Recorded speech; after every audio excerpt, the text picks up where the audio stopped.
Emilie Carter had spent 14 years waking before sunrise at Cedar Grove Estate, on the outskirts of Guadalajara, and 14 years doing exactly the same thing, lighting the stove in the large kitchen, preparing Mr. William Harrison's coffee before anyone else opened their eyes, and walking the marble hallways with a feather duster in her hand, while the entire house slept, unaware of how much it owed that 32-year-old woman who never raised her voice.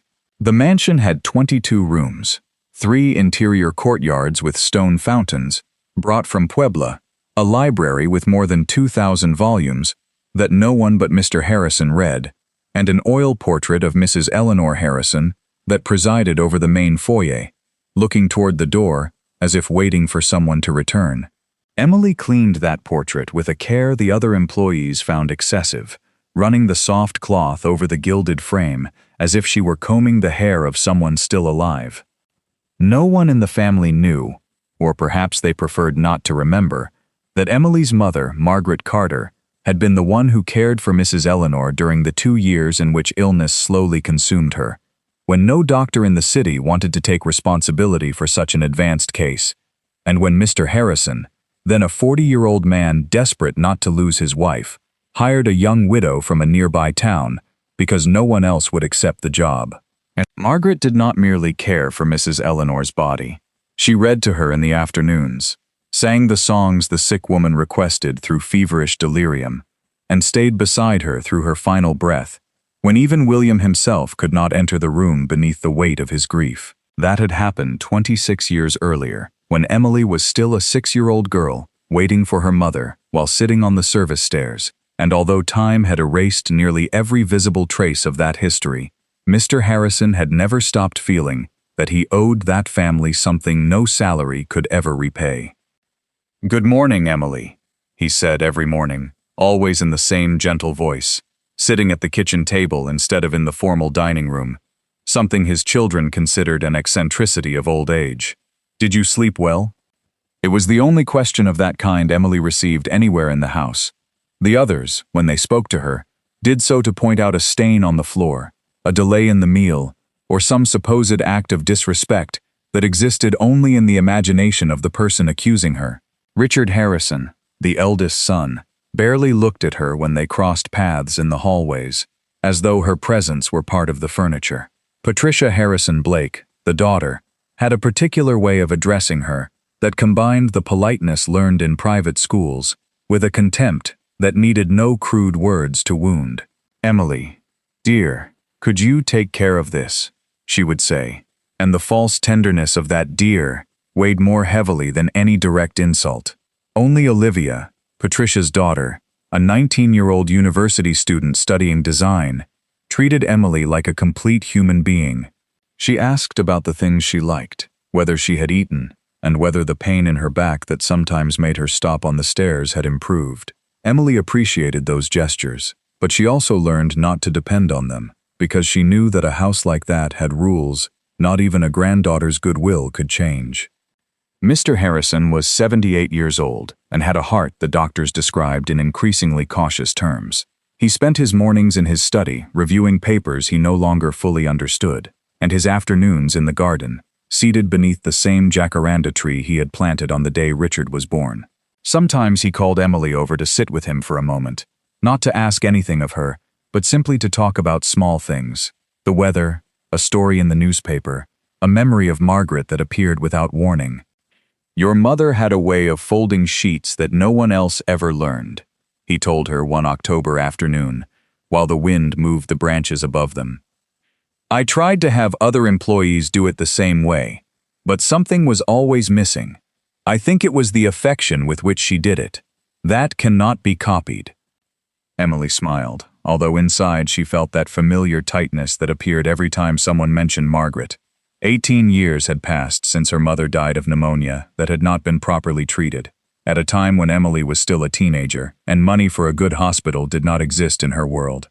Mr. Harrison had paid the funeral expenses without anyone asking him, and afterward, without any announcement or ceremony, he had assumed Emilie would continue living on the property, first as a kind of ward without any clearly defined status, and later, when she turned 18, as a formal household employee, with a salary, a room of her own in the service wing, and an education he insisted on paying for in secret.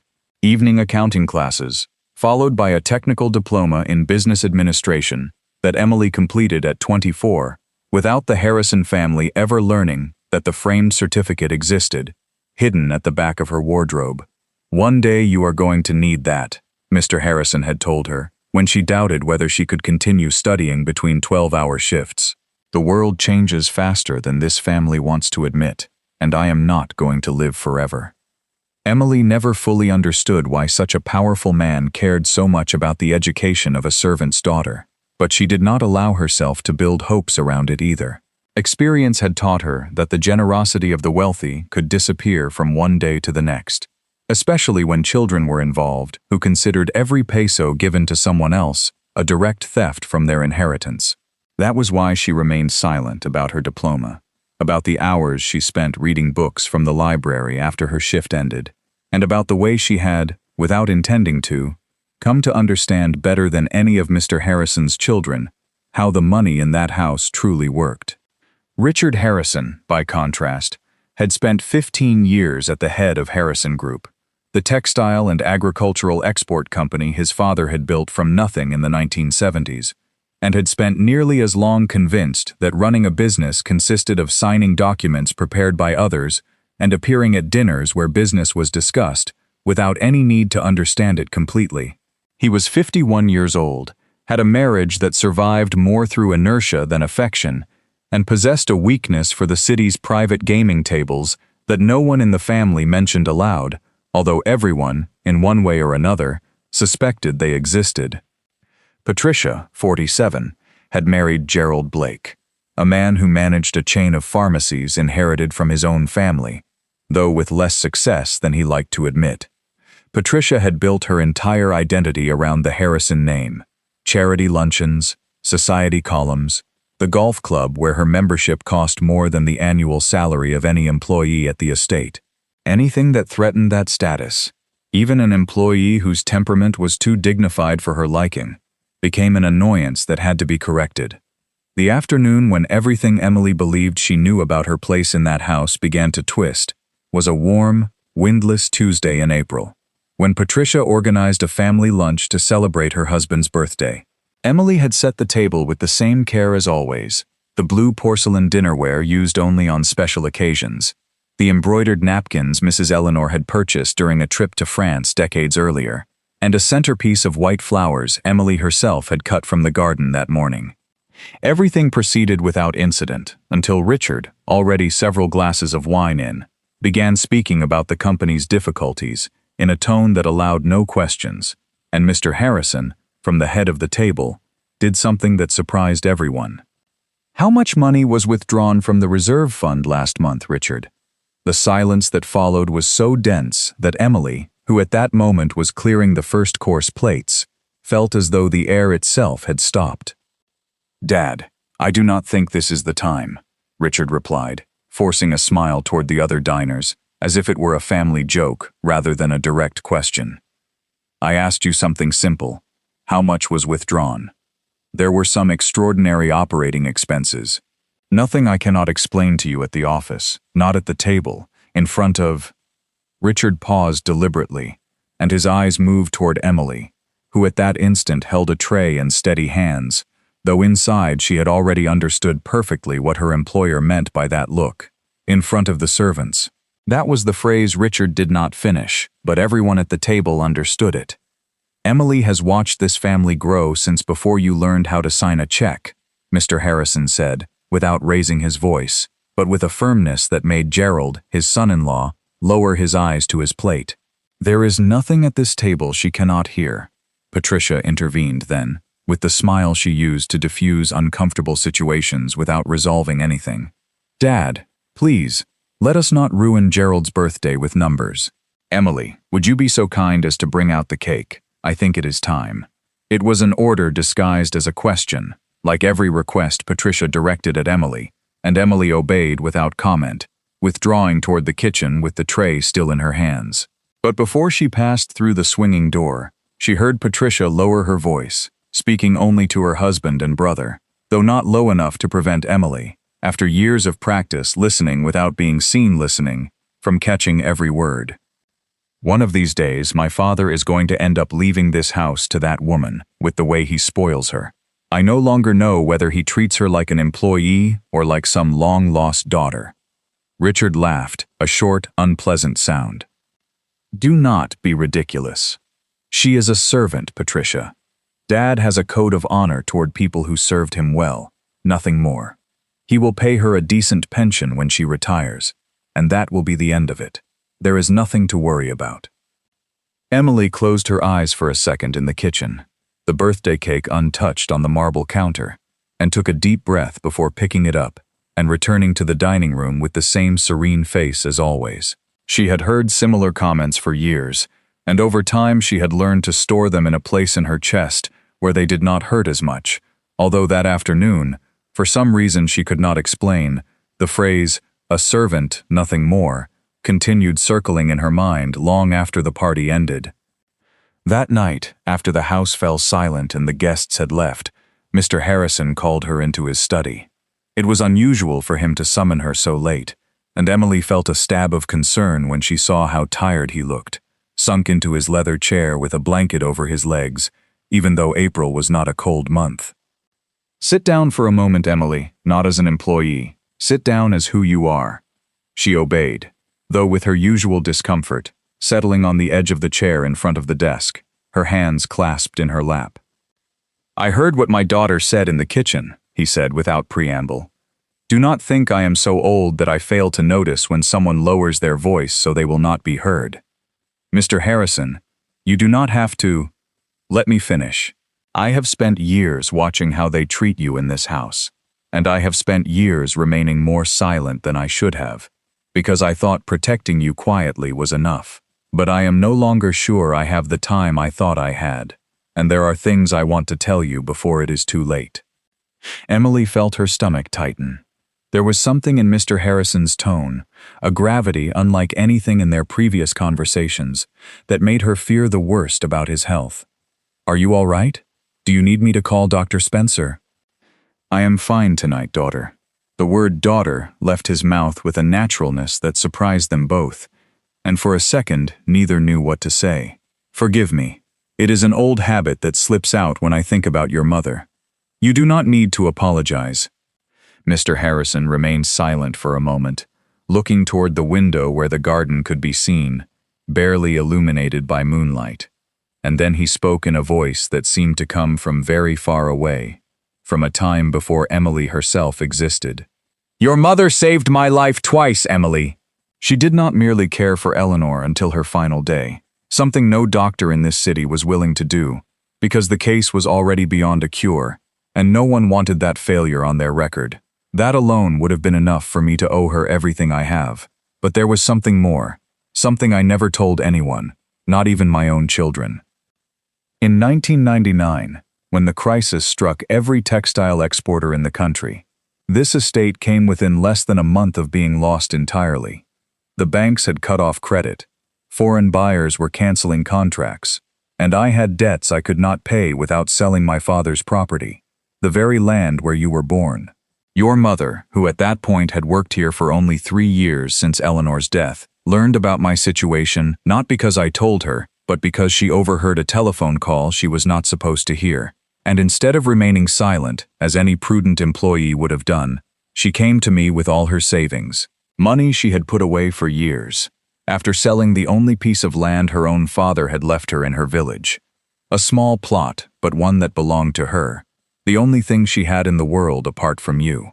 Emilie felt something close in her throat. She had never heard that story, not even in fragments. She told me something I have not forgotten in 27 years. She said, "You gave me work when no one else would, and you took care of me and my daughter after I was widowed. I am not going to stand by and watch you lose everything you built." She would not accept interest. She would not allow me to repay anything beyond the exact amount she had lent me, although I insisted for years on giving her more. That money, together with a refinancing I managed to arrange because of the time she gave me, saved Harrison Group. Without Margaret, Emilie, this company would not exist. You would not be sitting in this chair, Because this house would have been sold to a foreign bank 27 years ago. Why did you never tell me? Because your mother asked me not to. She said she did not want you to grow up believing we owed you something, or to have people treat you differently because of it. She wanted you to have a normal life, without the burden of a debt that was not yours.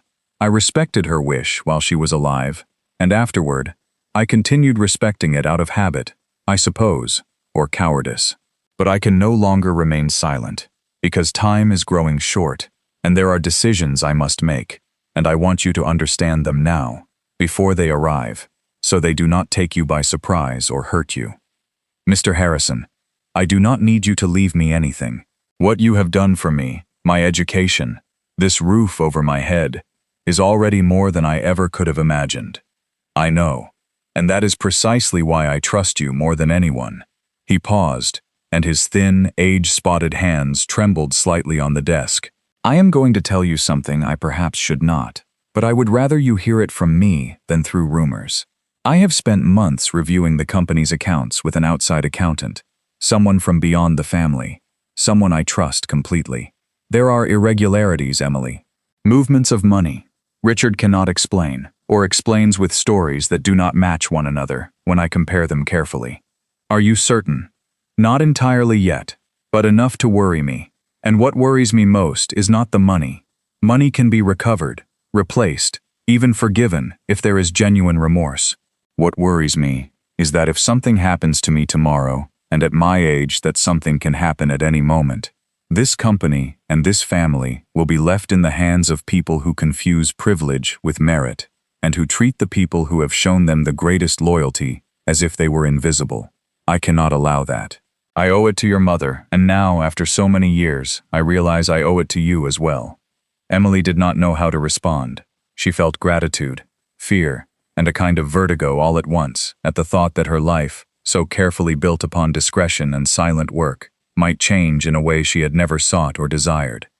I do not want trouble with your family, she finally said. They already do not want me in this house any more than necessary. If you do something that makes them think I am after something of theirs, my life here will become impossible. I know, daughter, and that is why I am asking for your patience. I am not going to do anything rash, and I am not going to announce anything tonight. I only wanted you to know the complete truth before time decides for me. Now go rest. Tomorrow will be a day like any other, with coffee at 6 and a feather duster in your hand, right? Emilie smiled, despite the weight of everything she had heard. With coffee at 6, Mr. Harrison. That does not change. But that night, as she lay down in her small room in the service wing, with the window open toward the garden where her mother had worked during the final years of her life, Emilie understood that something had indeed begun to change, although she did not yet know the exact size of that change, or the price she would have to pay for it. The following months passed with an apparent calm that concealed, beneath the surface, a series of quiet movements. Mr. Harrison began meeting more frequently with Rebecca Collins, the attorney who had handled the family's legal affairs for nearly 20 years, and whom he trusted, as he trusted very few people. Rebecca was a 54-year-old woman with a direct manner and a sharp gaze, who had watched enough wealthy families destroy themselves through greed that nothing surprised her anymore, and who valued in Mr. Harrison an honesty uncommon among her usual clients. "William, what you are asking me to do is going to start a war in your family," she told him one afternoon, seated across from him in the study with a folder of documents between them. "Richard and Patricia will not accept this without a fight. You are going to need the will to be absolutely airtight, with no ambiguities, no room to claim senile dementia, undue influence, or anything else their lawyers might invent. That is why I ask you to bring Dr. Spencer and a second independent physician for the psychiatric evaluations," Mr. Harrison replied. "And that is why I want all of this recorded on video, with witnesses who have no interest in the outcome. I do not want to give anyone the opportunity to say a confused old man signed something without knowing what he was doing." Rebecca nodded, writing notes in her notebook. "And does Emilie know how far you intend to go?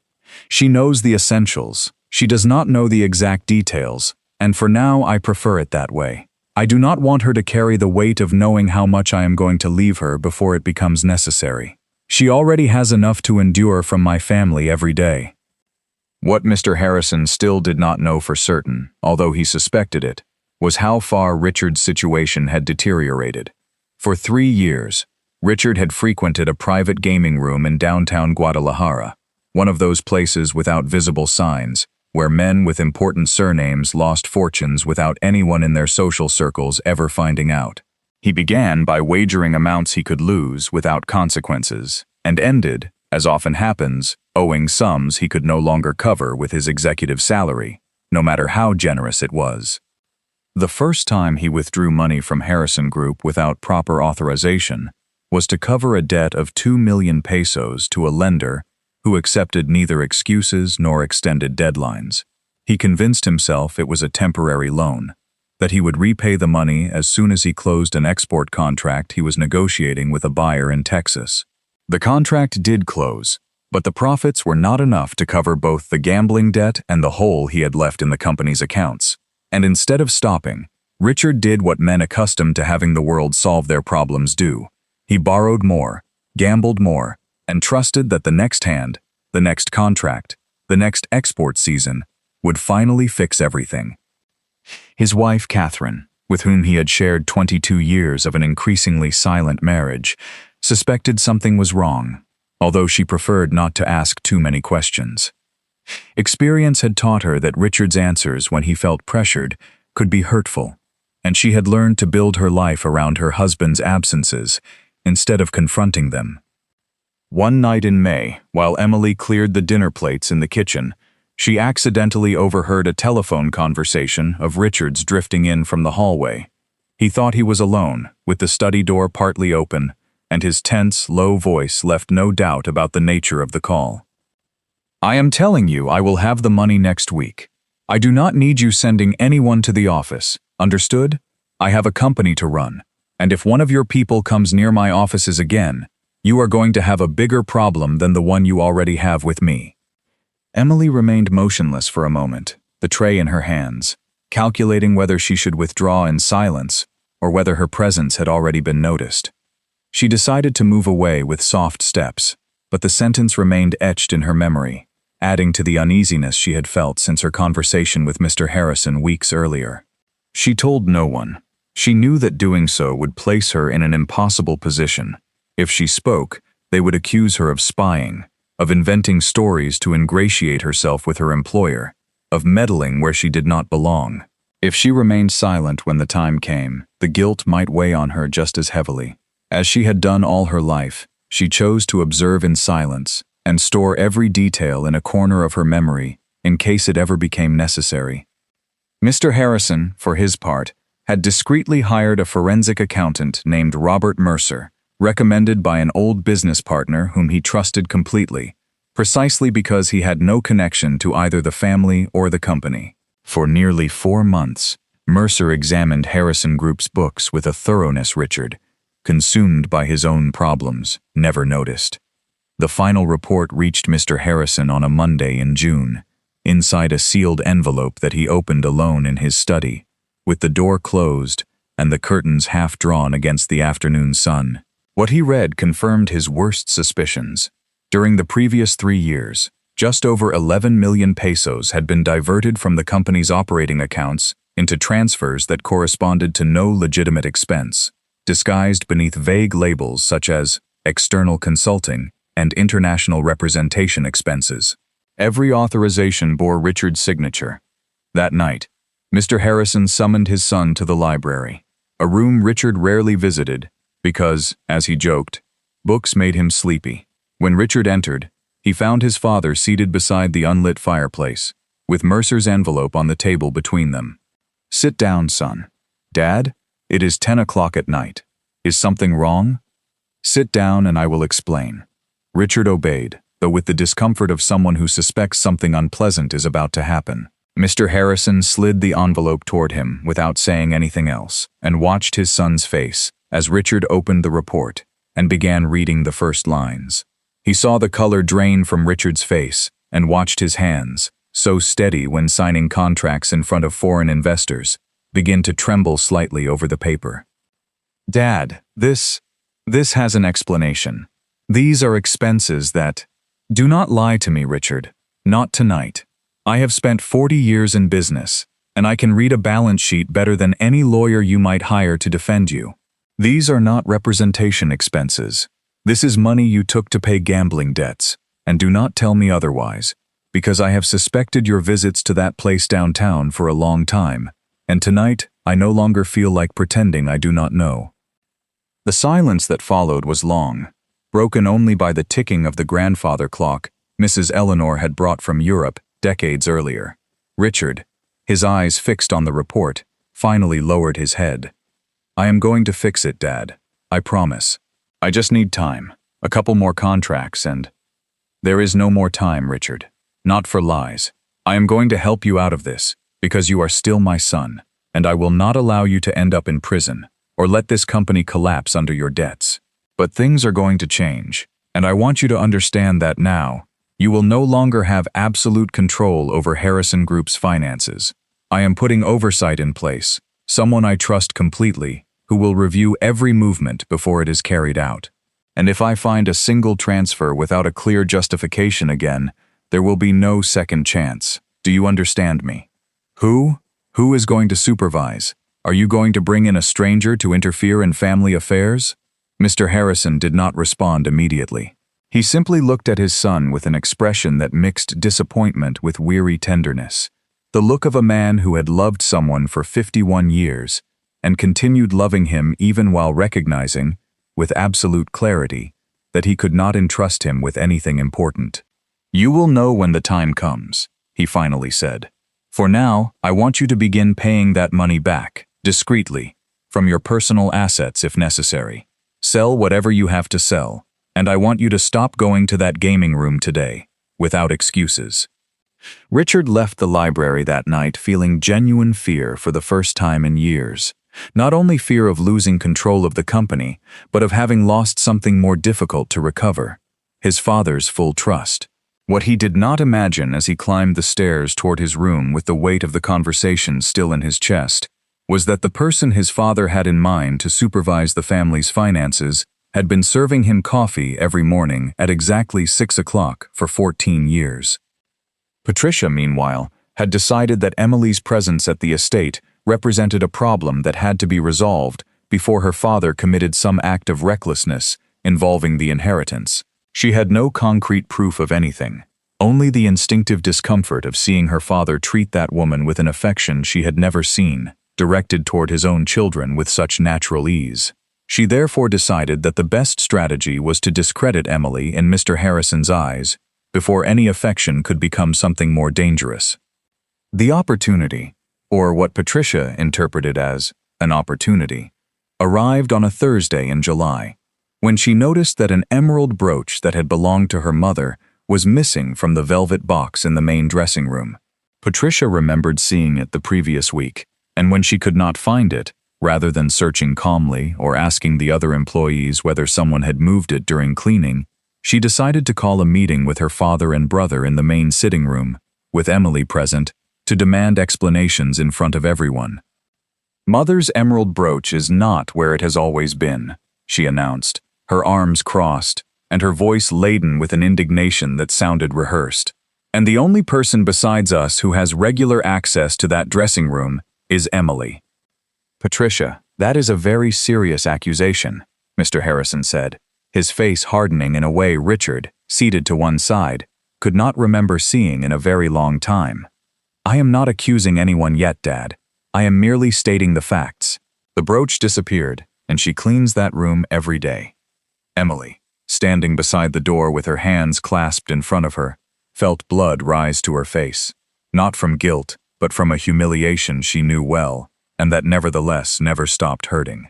She had cleaned that dressing room 1,000 times without ever touching a piece of jewelry that did not belong to her, and now, before the entire family, she was being silently required to prove her innocence of something she had never done.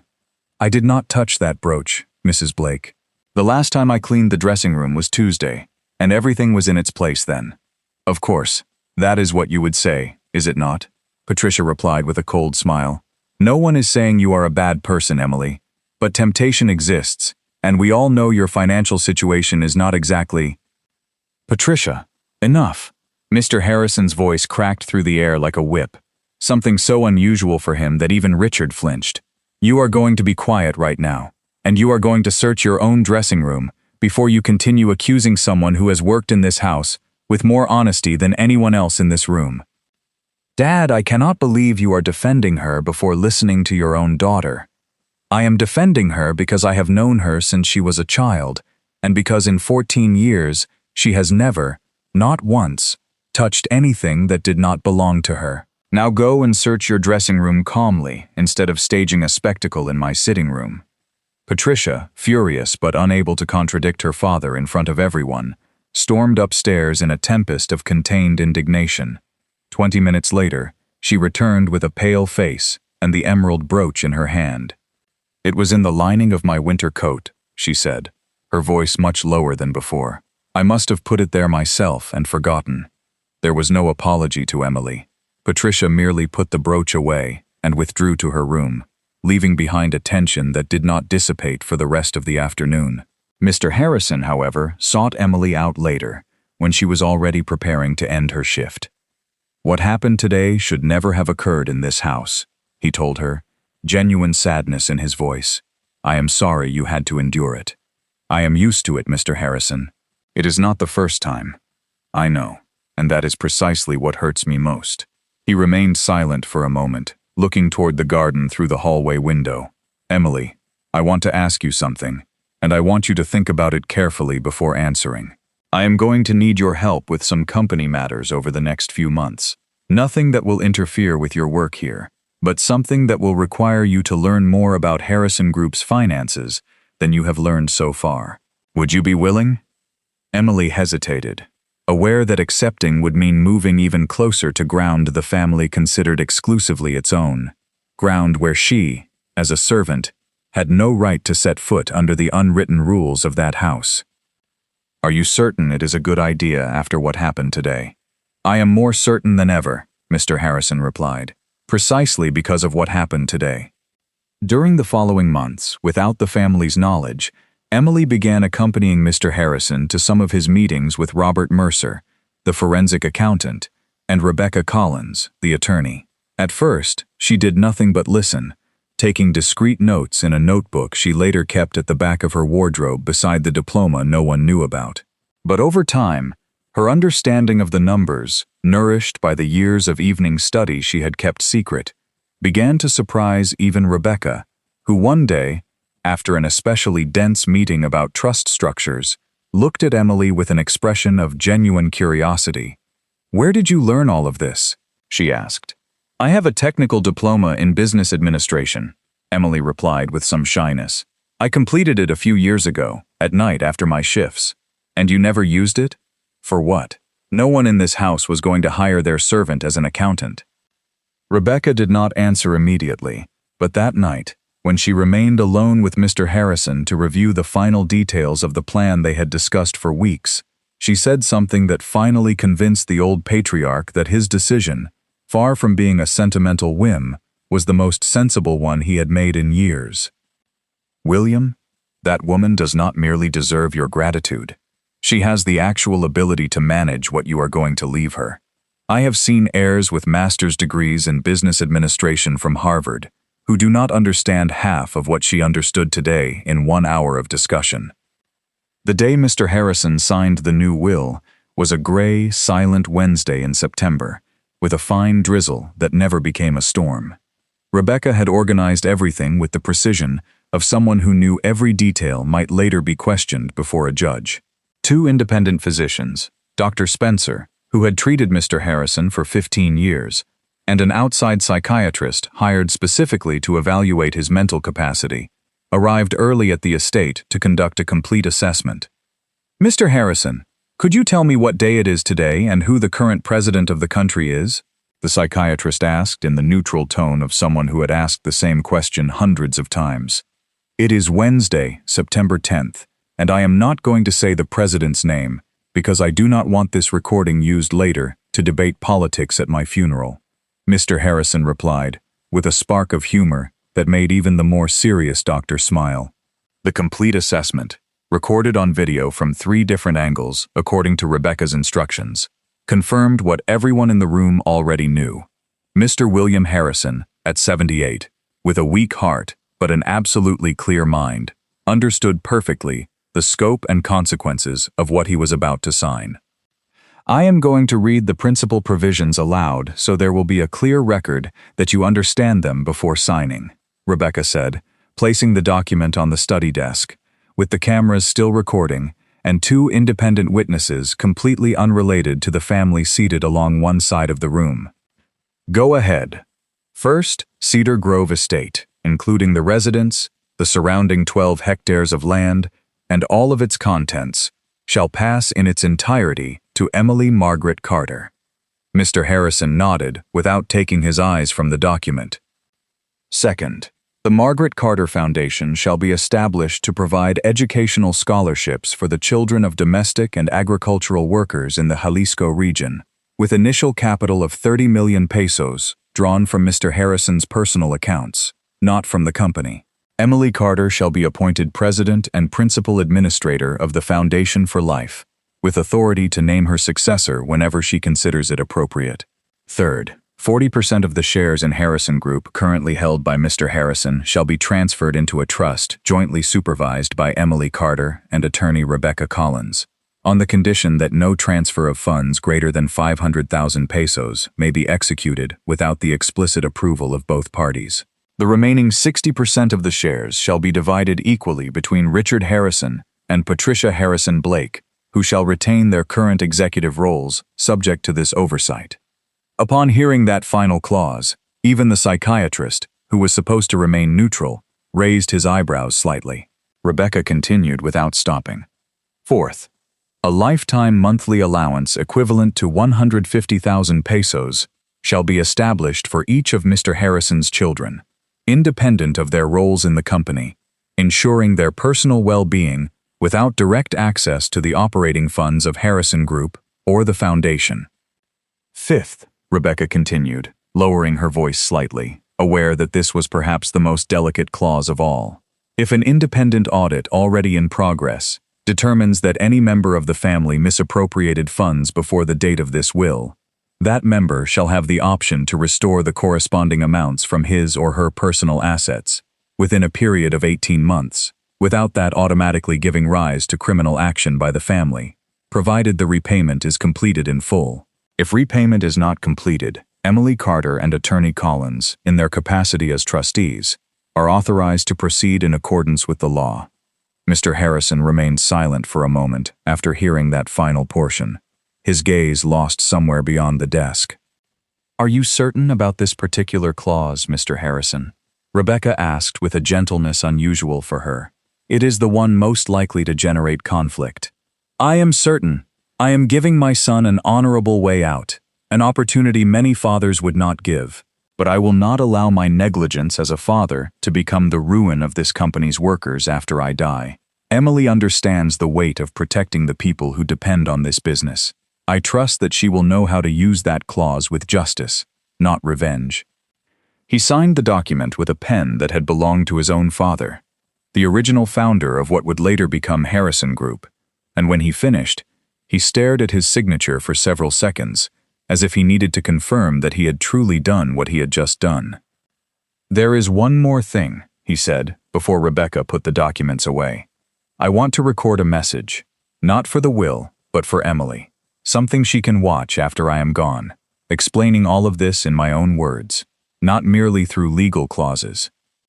That afternoon, with the camera still running and the doctors and witnesses already gone from the room, Mr. Harrison recorded a message barely 4 minutes long, which Rebecca placed in a sealed envelope with precise instructions that it be delivered to Emilie only after the official reading of the will, and not before. While all of this was happening, Emilie continued her usual routine, without suspecting the exact scope of what was being decided, only a few doors away from where she cleaned the floors. From the partial conversations she had been invited to attend, she knew that something important was taking shape, but Mr. Harrison, true to his promise, had not revealed the specific details of the clauses, preferring to protect her from the emotional burden of knowing exactly how much she was about to receive, and from the danger that the information might reach ears that would know how to use it against her before the time came. "One day you will understand why I did things this way," he told her that night when she brought him his usual chamomile tea before bed. "For now, I only want you to know that everything I do with what is right in mind, not what is easy. You always think about things too much, Mr. Harrison.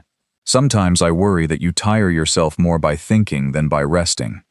He laughed, a soft sound that was already beginning to cost him a little breath. "You are right. But at my age, one does not have much left to do besides think and wait. Go on. You should rest too. Tomorrow the jacarandas have to be watered before sunrise, do they not?" "That is right, Mr. Harrison. Like every morning." Mr. Harrison lived for 4 more months after signing the will. 4 months Emilie would later remember as a strange period suspended between the normality of always and a premonition neither of them named aloud. His heart, which the doctors described through increasingly fragile euphemisms, began to fail more visibly in January, with episodes of fatigue that forced him to spend entire afternoons in his chair without even enough strength to read. In the early hours of Friday, February 14th, Emilie woke before 5 as always, and something in the silence of the house made her feel a different weight in her chest. When she entered Mr. Harrison's bedroom with his usual coffee, she found him already dead, with an expression so serene that for a moment she thought he was merely sleeping. He had died in his sleep, apparently without pain, his hands folded over his chest as though he had been praying or simply resting after a long day's work. Emilie stood beside the bed for several minutes before calling anyone, feeling that the brief silence belonged to her and to the memory of the 1,000 mornings when they had shared coffee and a few simple words before the rest of the house awakened.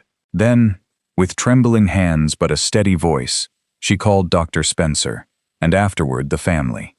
The funeral was held 3 days later in the estate chapel, attended by local politicians, business partners spanning 3 generations, and enough floral wreaths to fill the entire main courtyard. Richard delivered a carefully written speech about his father's legacy, speaking of business vision and family values with an eloquence that contrasted painfully with the reality Mr. Harrison had discovered months earlier. Patricia wept into a lace handkerchief that perfectly matched her black designer dress, receiving condolences with a practiced grace that Emilie, watching from a discreet corner reserved for the service staff, could not help seeing as more performance than genuine mourning.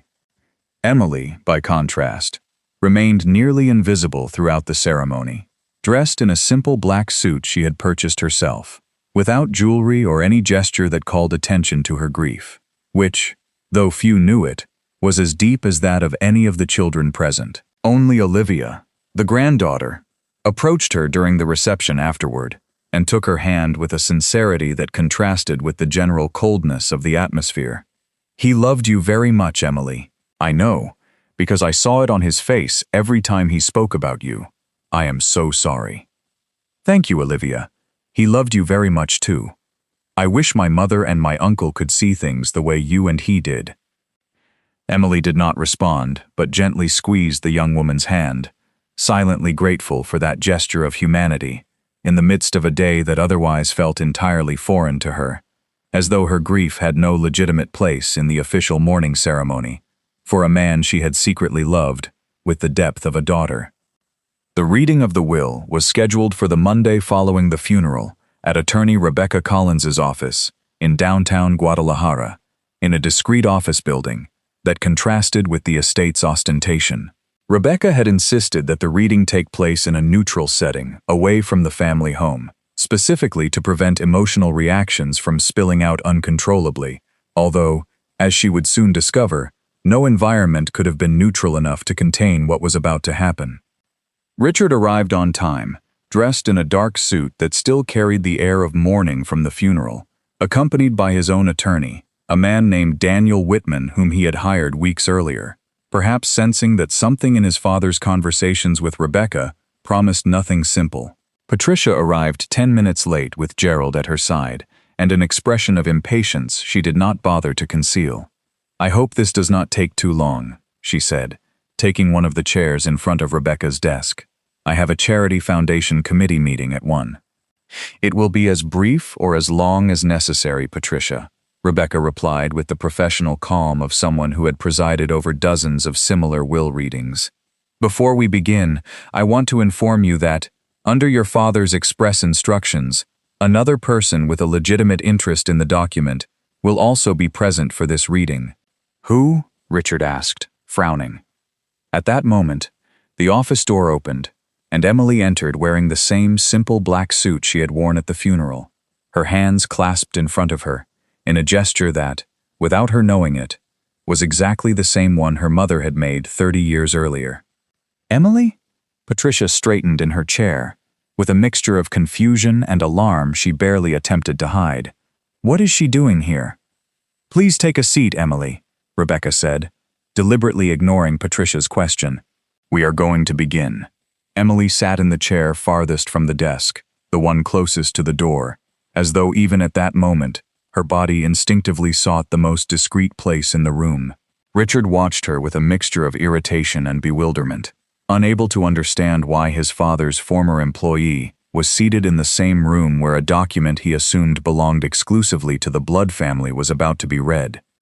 Rebecca opened the folder containing the will, put on her glasses with a measured gesture that only increased the tension in the room, and began reading in the clear, firm voice of someone who had rehearsed that moment for months, knowing exactly what would come afterward. "I, William Harrison, being of sound mind as established in the medical and psychiatric evaluations attached to this document, and before the witnesses present here, declare this to be my last will and testament, revoking all prior provisions." She read the simplest clauses first: minor donations to religious institutions, the disposition of several vehicles, and small legacies for trusted company employees who had worked with him for decades. Richard and Patricia listened impatiently, waiting to reach the part that truly interested them, the division of the principal fortune. "I will now read the provisions relating to the principal estate," Rebecca said, pausing briefly before continuing, a pause that seemed eternal to Emilie. "First, Cedar Grove Estate, including the residence, the surrounding 12 hectares of land, and all of its contents, shall pass in its entirety to Emilie Margaret Carter." The silence that followed was not immediate. First, there was a kind of void, as though the words needed several seconds to pass through disbelief before settling into reality. Patricia was the first to react, with a short, nervous laugh that did not sound like amusement. "Excuse me, Rebecca. There must be a mistake. Could you repeat that?" "There is no mistake, Patricia. The entire estate passes to Emilie Carter." "That is impossible," Richard said, abruptly rising to his feet. "My father could not have done this. That woman is an employee, a servant. How could he leave her our family home?" "I suggest you sit down, Mr. Harrison, and allow me to finish reading the entire document before drawing conclusions," Rebecca replied without changing her tone, although her gaze made it clear she would tolerate no further interruptions. Still standing, Richard looked at Emilie with an expression combining fury and disbelief, as though he expected her to confess some form of manipulation, some trick that would explain the inexplicable. Emilie, however, kept her gaze lowered, her hands clenched in her lap, as surprised as anyone else in the room, because although she knew something important had been decided, she had never imagined the true extent of what Mr. Harrison had arranged. "I will continue," Rebecca said when Richard finally sat down again, though with his fists clenched on his knees. "Second, the Margaret Carter Foundation shall be established to provide educational scholarships for the children of domestic and agricultural workers in the Jalisco region, with initial capital of 30 million pesos from Mr. Harrison's personal accounts. Emilie Carter shall be appointed president and principal administrator of the foundation for life." Patricia raised a hand to her mouth as though the air itself had escaped her body. Gerald, beside her, had stopped pretending to be calm and watched his wife for some sign that this was not truly what it appeared to be. "Third," Rebecca continued without stopping, aware that any pause would only allow disbelief to turn into interruption, 40% of the shares in Harrison Group currently held by Mr. Harrison shall be transferred into a trust jointly supervised by Emilie Carter and me. on the condition that no transfer of funds greater than 500,000 pesos may be executed without our explicit approval." "This is a joke," Richard whispered, although his voice no longer carried the force of his initial indignation, but something closer to panic. "This has to be some very sick joke." "The remaining 60% of the shares shall be divided equally between Richard Harrison and Patricia Harrison Blake," Rebecca continued, and for an instant, one very brief instant, both Richard and Patricia felt a flash of relief, as though that clause somehow compensated for what had come before. "And they shall retain their current executive roles, subject to the aforementioned oversight." "At least that," Patricia murmured, although her voice trembled too much to sound convincing. "Fourth, a lifetime monthly allowance equivalent to 150,000 pesos shall be established for each of Mr. Harrison's children, independent of their roles in the company, ensuring their personal well-being." 150,000 pesos a month? Richard repeated with a dry, humorless laugh. "Dad is giving us an allowance as if we were 15-year-old children, and he is giving her the entire estate, the foundation, and control over our own company." "There is one final clause you must hear before reaching hasty conclusions," Rebecca said, looking up from the document for the first time since she began reading the principal provisions. "Fifth, if an independent audit already in progress determines that any member of the family misappropriated funds before the date of this will, that member shall have the option to restore the corresponding amounts from his or her personal assets within a period of 18 months, without that automatically giving rise to criminal action by the family, provided the repayment is completed in full." This time, the silence was absolute. Richard felt the air freeze in his chest, and his face, red with fury only moments earlier, turned pale within seconds. Patricia looked at him first in confusion, and then, upon seeing her brother's expression, with a suspicion that began to form with painful clarity in her mind. "Richard, what is this talking about? What misappropriation?" Richard did not answer. He stared at the document on Rebecca's desk as though he expected the words to change on their own if he watched them long enough. Daniel Whitman, his attorney, placed a hand on his shoulder in a gesture intended to reassure him, but it merely confirmed for everyone present that something serious lay behind that clause. Emilie, seated at the back of the room, felt the weight of everything she had heard descend upon her all at once. She had expected none of this. Never, not even in her quietest fantasies during lonely nights in her small room in the service wing, had she imagined that Mr. Harrison would leave her something so immense. She felt gratitude, yes, but also profound fear, because she knew with a certainty that constricted her chest that from that moment onward, the war that had begun in whispers over years of family dinners would become open, something she could no longer avoid with all the discretion in the world. "There is something else," Rebecca said, closing the will folder and removing from her briefcase a sealed envelope with Emilie's name written on it by hand. "Mr. Harrison left a personal message, recorded on video, that was to be delivered only to Emilie and only after this reading. Emilie, you may watch it here, or you may take it with you and watch it in private." Emilie looked at the envelope in Rebecca's hands, and then at Richard and Patricia, whose faces still reflected the shock of what they had just heard. She felt that this was neither the time nor the place to watch that message, not with the family's fury still hanging in the air like a storm about to break. "I would prefer to watch it in private, Miss Collins. Thank you." "Of course." Rebecca handed her the envelope, and Emilie held it against her chest with both hands, feeling the symbolic weight of that small object far more than the legal weight of everything she had just heard. Richard rose abruptly without another word and left the office, followed closely by Daniel Whitman. Patricia remained for a few seconds longer, watching Emilie with a mixture of hatred and desperation she made no attempt to hide. "This is not going to stand," she finally said, her voice breaking. "I will contest this will, down to the last cent I have to spend on lawyers. My father was not in his right mind when he signed this, and I am going to prove it. Your father underwent 2 independent psychiatric evaluations, recorded on video from 3 different angles, with witnesses unrelated to the family," Rebecca replied, without changing her voice. I suggest you speak with your own attorney before announcing legal battles you may not be able to win." Patricia did not respond.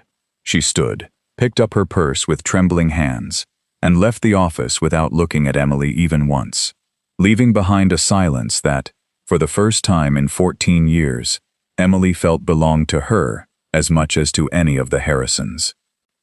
That night, back in her small room in the service wing, still uncertain whether she had the right to consider it hers or whether she should begin packing her belongings out of fear of an imminent legal challenge, Emilie finally opened the envelope and inserted the USB drive it contained into the old computer Olivia had given her 2 years earlier. Mr. Harrison's image appeared on the screen, seated in his study in the same blue robe he had worn during the final weeks of his life, and his voice, a little weaker than in Emilie's recent memories, filled the small room as though he himself were present. "Emilie, if you are watching this, it means I am no longer here, and you have heard the reading of the will. I know you are probably confused, perhaps frightened, perhaps even angry with me, for placing you in such a difficult position before my family. I want you to know that I thought about this a great deal, more than I thought about any other decision in my life, including the business decisions that defined 40 years of my career."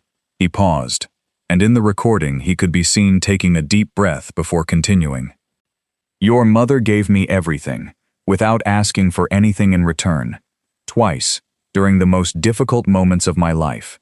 And you, without my asking, have done the same for 14 years, caring for this house, caring for me, never demanding the recognition you deserved. I am not giving you this inheritance as charity, Emilie.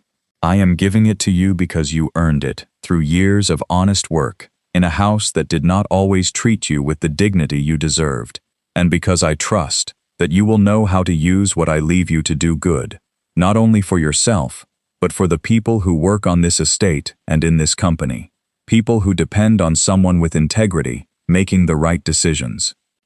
I know my children are going to be furious. I know they will probably say terrible things about you, try to discredit you, and search for any legal excuse to reverse my decision.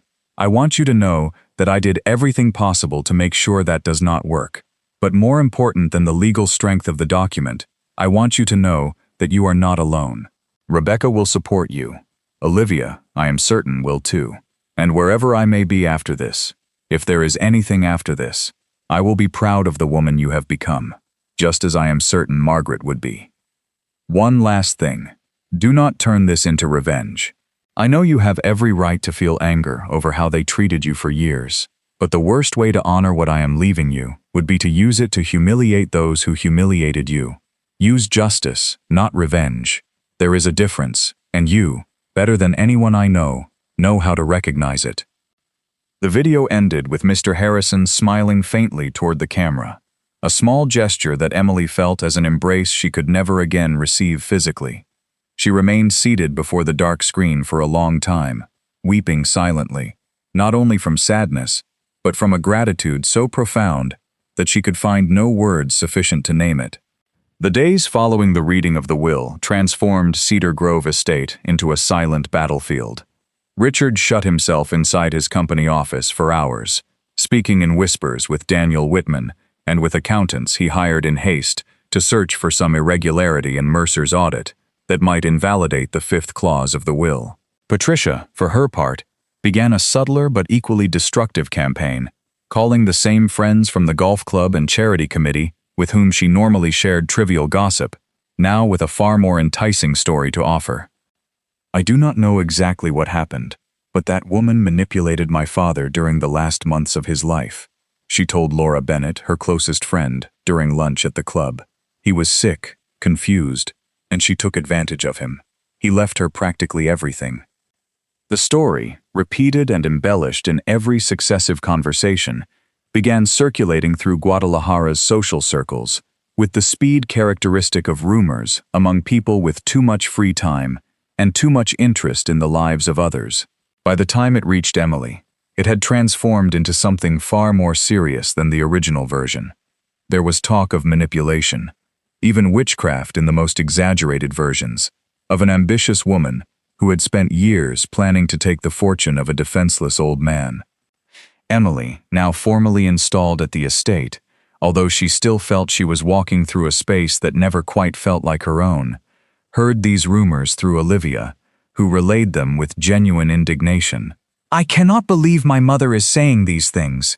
Everyone in this family knew how you were with grandfather, how you cared for him. It is completely unfair. Your mother is hurt, Olivia. Hurt people sometimes need to blame someone so they do not have to face their own decisions. How can you be so understanding toward her after everything she has done to you?" Emilie had no easy answer to that. She knew understanding was not weakness, but she also knew patience had limits, and that rumors, if allowed to grow unchecked, could become something far more dangerous than simple gossip at a social club. It was precisely that concern that led Emilie, 3 weeks after the reading of the will, to receive an unexpected visitor at the estate. One afternoon in March, a middle-aged man dressed in a suit that tried to look more expensive than it actually was, presented himself at the front door, identifying himself as Eric Dawson, a private investigator. "I come on behalf of certain people who prefer to keep their identities confidential," he said with a smile that did not reach his eyes. "I would like to ask you a few questions about your relationship with the late Mr. William Harrison." "I have nothing to hide, Mr. Dawson, but I am also under no obligation to answer questions from someone hired, I assume, by my former employers, to discredit me. I only want to understand the nature of your relationship with him. 14 years is a long time to work in the same house. You must have developed considerable closeness." "I worked for him honestly for 14 years. If you are looking for something scandalous to justify the inheritance he left me, Mr. Dawson, I am afraid you will disappoint whoever hired you. There is no scandal to uncover. There is only gratitude, his and mine, for a debt of life his family prefers to ignore." Dawson insisted for several more minutes, asking loaded questions about the exact nature of the bond, about whether there had ever been something more than professional between Emilie and Mr. Harrison, an insinuation she rejected with a firmness that left no room for doubt. Finally, seeing that he would obtain no useful statement, the investigator changed tactics. "Look, Mrs. Carter, I will be direct with you. My clients are prepared to offer you a considerable sum, 15 million pesos in cash, transferred discreetly to any account you specify, in exchange for your voluntarily renouncing your rights under the will, and permanently withdrawing from this family's life. It would be much simpler for everyone, and you would walk away with a considerable sum without having to endure years of legal proceedings." Emilie looked at him with a calm that surprised even the investigator himself, accustomed to such offers producing indignation in the worst case and negotiation in the best. "Tell your clients that Mr. Harrison did not leave me this inheritance so I could sell it for 15 million pesos or any other amount. He left it to me because he trusted that I would protect the people who work in this company, including people who probably know some of your own clients. Tell them as well that any attempted bribery they may be considering will be documented from this moment forward, because I am informing my attorney of this conversation this very afternoon." Eric Dawson left without saying much more, although his expression as he went through the front door made it clear that he had not expected such an answer from a woman his clients had undoubtedly described as a mere opportunistic servant, without the sophistication necessary to resist an offer of that magnitude. Rebecca did not seem surprised when Emilie recounted the conversation that same afternoon. "This confirms something I already suspected," she said, taking careful notes in her notebook. "If Richard is willing to offer you 15 million pesos to withdraw, it is because the risk that the audit will be completed and confirm the misappropriation is much greater than that amount. He is desperate, Emilie, and desperation makes people commit mistakes that can later be used against them. Do you think he will try something worse? I hope not, but prepare for anything. People accustomed to having money solve all their problems do not easily accept that there are limits money cannot buy." Rebecca was right to be concerned. 2 weeks later, Emilie received formal legal notice. Richard and Patricia, acting jointly through their respective attorneys, had filed an official challenge to the will before a civil court in Guadalajara, alleging undue influence and the testator's diminished mental capacity at the time of signing, despite all the medical documentation Rebecca had meticulously gathered to prevent exactly that scenario.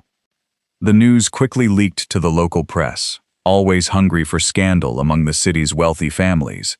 And during the following weeks, Emilie Carter's name appeared in society columns and television gossip programs, generally accompanied by unflattering photographs and headlines that suggested manipulation without directly asserting it, out of fear of defamation laws. "The servant who took everything," read the headline of a regional magazine, illustrating the article with a photograph of the facade of Cedar Grove Estate and an old image of Emilie taken without her permission during Mr. Harrison's funeral.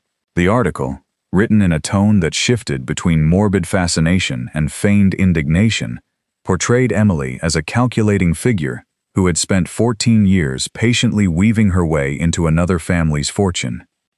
Outraged, Olivia showed the article to Emilie one afternoon in the estate kitchen while Emilie prepared, almost out of habit, coffee that no one else would drink at 6 in the morning. "This is complete slander, Emilie. You should sue them." "I could, but that would only feed the scandal further. Sometimes the best response to noise is not more noise, but silence and patience. How can you remain so calm with all of this happening?" Emilie set the coffee cup on the table and looked at the young woman with an expression combining weariness and quiet determination. "Because I have spent my entire life learning to endure things worse than magazine articles, Olivia. And because I know the truth, although it may take time, always comes to light in the end. I only need enough patience to wait for it." The mediation hearing, scheduled in an attempt to resolve the conflict before it reached open trial, took place on a Tuesday in May, at the offices of a court-appointed mediator named Frank Reynolds, known in Guadalajara's legal circles for his inexhaustible patience and his ability to dismantle, with precise questions, any argument built on weak foundations. The conference room, far less elegant than Rebecca's office, had a long wooden table dividing the two sides. On one side, Richard and Patricia with their respective attorneys, Daniel Whitman, and a new addition, attorney Rachel Mitchell, hired specifically for the litigation. On the other, Emilie beside Rebecca Collins, and a little farther down, to the surprise of everyone present, Robert Mercer, the forensic accountant, with a folder considerably thicker than the one he had delivered to Mr. Harrison months earlier. "Before we begin with the formal arguments," Frank Reynolds said, taking a seat at the head of the table, "I want to remind both parties that this mediation seeks a reasonable resolution, not an absolute victory. However, I understand that certain elements of the audit mentioned in the will have recently been completed and may be relevant to this discussion." Rachel Mitchell, Richard and Patricia's new attorney, spoke first with the confidence of someone who had prepared her argument for weeks. "Mr. Reynolds, our position is clear. Mr. William Harrison, during the final weeks of his life, was under the constant influence of a person who took advantage of his emotional fragility following the gradual loss of his faculties. The medical evaluations submitted by the opposing party, although apparently formal, may have been conducted during moments of artificially induced lucidity, or carefully selected to conceal the testator's true deterioration." "That is a serious assertion without any medical evidence to support it," Rebecca interjected. "I have here the complete reports of 2 independent physicians, neither of whom had any prior relationship with Emilie Carter, confirming his full mental capacity at the time of signing. If the opposing party has medical evidence contradicting these reports, now is the time to present it." Rachel had no such evidence, because none existed, and the silence following Rebecca's question confirmed for everyone in the room the fundamental weakness of the mental incapacity argument. Uncomfortable, Richard intervened directly, something his own attorney had probably advised him not to do. "My father never mentioned any of this during the last years we spoke. He never told me he planned to leave the estate to an employee. That alone proves there was something strange about how this decision was reached. May I ask you a direct question, Mr. Harrison?" Frank Reynolds said in the careful tone of a mediator who knew exactly where he wanted to direct the conversation. "Did your father ever mention to you during the last few years that he had hired an outside forensic accountant to review Harrison Group's accounts?" Richard visibly paled. "No, I do not remember that specific conversation." "Allow me to refresh your memory then," Rebecca said, signaling to Robert Mercer, who opened his folder and began distributing copies of a detailed report around the table. "This is the complete forensic report updated with the information gathered during the last 6 months, confirming unauthorized transfers from Harrison Group's operating accounts into personal accounts associated with gambling debts incurred by Mr. Richard Harrison, totaling 14,700,000 pesos. The room fell into a silence different from the one at the reading of the will months earlier. A denser silence, more heavily charged with the certainty that something irreversible was taking place.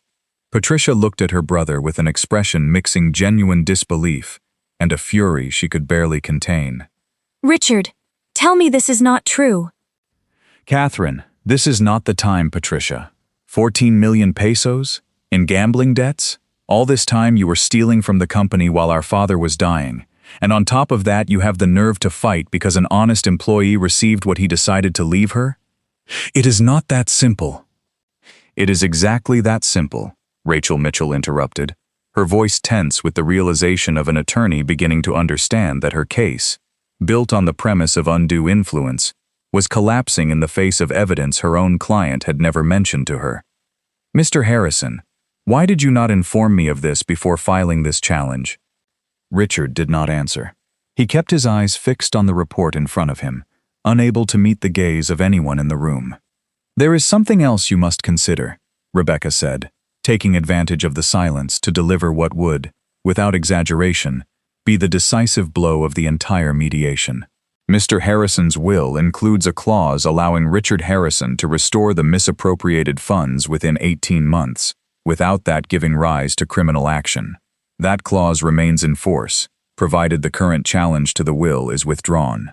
Otherwise, now that complete and verified forensic evidence of the misappropriation exists, Emilie Carter, in her capacity as joint trustee, will have the legal obligation to file the corresponding complaints, not as an act of revenge, but in fulfillment of her fiduciary responsibilities toward the company and its workers. Frank Reynolds, the mediator, allowed a moment to pass before speaking, giving the magnitude of what had been revealed time to settle among those present. I believe it would be prudent for both sides to take a recess and reconsider their positions, he finally said. I suggest we reconvene in 1 hour. During that recess, while Richard and Rachel Mitchell spoke quietly in an adjoining room, Patricia approached Emilie in the hallway, something no one present had expected. Her face, still pale from the revelation about her brother, showed a vulnerability Emilie had never seen in her during the 14 years she had known her. Did you know this? Did you know about Richard before today? I knew there were irregularities. Mr. Harrison mentioned them to me some time ago, although not in the level of detail we just heard. And even though it was my brother who nearly ruined our family's company, you are going to be the one who decides whether he goes to prison? I do not want anyone to go to prison, Patricia. Your father did not want that either. That is why he included the clause, to give Richard an honorable way out. But that way out depends on his stopping the fight against something his own father decided with complete mental clarity, and on his accepting responsibility instead of trying to destroy the reputation of someone who only tried to honor the memory of a man who was like a father to me. Patricia remained silent for a moment, her arms crossed over her chest, staring at some undefined point in the hallway.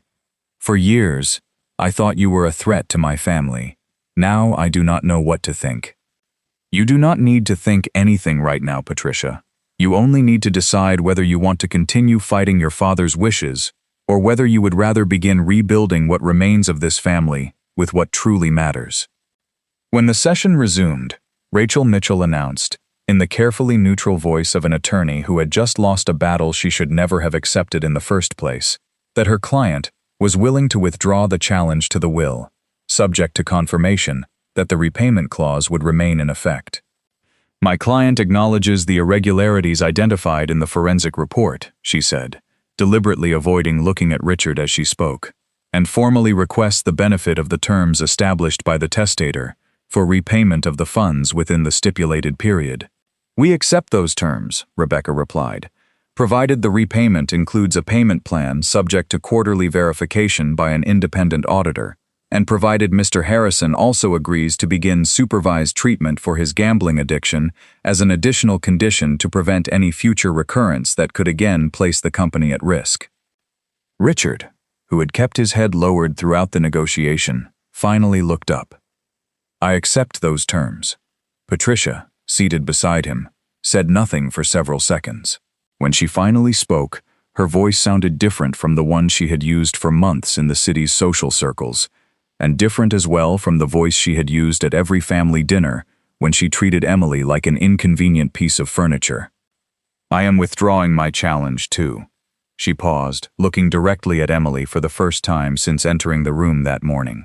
"And I want to say something else, although I do not know whether it changes anything. I know I treated you badly, Emilie, for years. I have no real excuse for that beyond my own insecurity about my place in this family. I am sorry for the way I treated you, and I am deeply sorry for the rumors I helped spread after my father's death." Emilie watched her with a serene expression, without any trace of triumph or accumulated resentment. "I appreciate you saying that, Patricia. I do not expect our relationship to change overnight, but I appreciate the honesty. My father was right about you," Patricia added, her voice still trembling. "I simply did not want to see it." The mediation formally concluded an hour later, with a signed agreement resolving both the challenge to the will and the fate of the misappropriated funds, thereby avoiding a trial that would have prolonged the conflict for years and exposed the entire family to even greater public scrutiny. Frank Reynolds, the mediator, later told Rebecca privately that in 20 years of practice, he had rarely seen a mediation resolved by such a decisive turn as the one he had witnessed that afternoon. The following months brought a new normal, although unlike any normal Emilie had known before. In accordance with the agreement, Richard sold his weekend house in Puerto Vallarta and a collection of luxury watches he had accumulated over the years, managing in only 8 months to assemble nearly all the money he was required to restore, well before the 18-month deadline established in the will. He also began, with initial resistance that gradually gave way, a treatment program for his gambling addiction, accompanied, to everyone's surprise including his own, by Catherine, his wife, who decided after 22 years of a distant marriage to give the relationship one more chance, now under terms of honesty far stricter than those they had maintained during the previous 2 decades. Patricia, for her part, gradually distanced herself from the social circles that had fed so many of the rumors against Emilie, ashamed, as she confessed to Olivia in a private conversation, that she had been so easily manipulated by her own insecurity and by the desire to feel superior to someone who had, in reality, demonstrated more character and integrity than most of the people Patricia admired at her club luncheons. "I do not know whether I will ever be able to look at her without feeling ashamed," she told her daughter, "but at least I no longer feel the need to pretend I despise her." "That is already a beginning, Mom." Emilie, meanwhile, assumed her new responsibilities with the same methodical discipline she had applied for years to the estate's humblest tasks. She worked closely with Rebecca to formally structure the Margaret Carter Foundation, establishing a selection committee composed of independent educators to ensure that scholarships were awarded according to transparent criteria rather than personal preferences that might generate suspicions of favoritism. The first class of scholarship recipients, 12 young people who were children of domestic and agricultural workers from different parts of Jalisco, was announced at a simple ceremony held in the estate garden beneath the same jacaranda tree where Mr. Harrison had sat during his final years. Emilie, standing before the young people and their families, many of whom had never imagined anyone would pay the full cost of their children's university education, spoke briefly, without grandiose speeches, with the same simplicity that had defined her entire life. "My mother worked in this house until the day she died, never having finished high school, because in her time, and in her circumstances, completing school was not an option available to someone like her. This foundation exists because someone decided that those kinds of limits should not be repeated for the next generation. You owe me nothing. You honor me, and you honor my mother's memory, simply by studying with the same dedication she brought to every day of her life. The transition into her new role, however, was not as simple as it might have appeared from the outside. Emilie discovered that directing the same people with whom she had shared cleaning shifts and meals in the service kitchen for more than a decade brought a particular discomfort unlike any tension she had experienced with the Harrison family. Mrs. Constance, the estate cook for nearly 20 years, and Thomas, the gardener who had quietly been one of Emilie's few true friends during the most difficult years after Margaret's death, now called her ma'am instead of simply Emilie, a change she found as uncomfortable as it was unnecessary. Constance, please do not call me ma'am. I am still the same Emilie who ate your knee tamales on the service stairs when no one was looking. Things have changed, Emilie. Now you are the one signing our checks. Signing a check does not change who I am or where I come from. If you start calling me ma'am, I will begin to feel that I have lost a friend, and that would hurt me far more than any title the law has given me. Over time, that initial tension dissolved into a new normal, although neither Emilie nor the rest of the staff ever completely lost awareness that the power structure at the estate had changed in a way none of them could have imagined possible a few years earlier. Conscious of that dynamic, Emilie made concrete decisions to ensure the change did not feel like a simple reversal of hierarchies, but like a genuine transformation in the way the people who worked on the property were treated. She increased the wages of the entire service staff by 40% during her first year as owner, something Mr. Harrison, despite all his personal generosity toward Emilie, had never considered structurally necessary for the rest of his employees. She also established private medical insurance for every estate worker and their immediate families, financed with part of the income generated by the agricultural lands surrounding the property, which until then had been managed rather carelessly by supervisors who answered more to Richard than to any standard of genuine efficiency. This is more than Mr. Harrison ever offered us. May God rest his soul, Thomas told her one afternoon, as they walked among the rose bushes he had tended for nearly 30 years. You do not have to do all of this, Emilie. You already treated us well, simply by being who you are. I am not doing it only for all of you, Thomas. I am doing it because I know better than anyone what it feels like to work an entire lifetime without anyone recognizing that effort until it is too late. My mother never received decent medical insurance. If she had, perhaps the pneumonia that took her would not have become so severe. I cannot change that now, but I can make sure no one else on this estate suffers the same fate for lack of resources. One Sunday afternoon, several months after the mediation formally resolved the family conflict, Emilie visited, as she had every month for years, the small village cemetery where her mother was buried, on the outskirts of Guadalajara. Margaret Carter's grave, simple, with a gray stone marker and no excessive ornamentation, contrasted painfully with the magnitude of the fortune her daughter now administered. Emilie sat on the grass beside the grave as she always did, and spoke softly, almost in a whisper, with the same naturalness she would have used if her mother could still hear her. Mom, I do not know whether you can see all of this from wherever you are, but I want you to know that I have forgotten nothing you taught me. Every peso I manage, every decision I make while thinking about how you would have done it. Mr. Harrison told me what you did for him, about the money, about Mrs. Eleanor. You never told me. I suppose you wanted me to have a normal life without the weight of that story. But now I understand. There was nothing ordinary about what you did. You were the bravest person I have ever known, and I hope with all my strength that I am honoring that through what I am building now. The wind gently moved the white flowers Emilie had placed on the marker, and for a moment, seated in that small cemetery far from the estate's opulence, she felt a peace she had not experienced even in the most triumphant moments of the previous months. It was not the peace of victory over Richard or Patricia, nor the satisfaction of having preserved the inheritance against all odds. It was something simpler and deeper, the certainty that after so many years of silence and invisible work, she was finally living a life that genuinely honored the sacrifice of the woman who had raised her.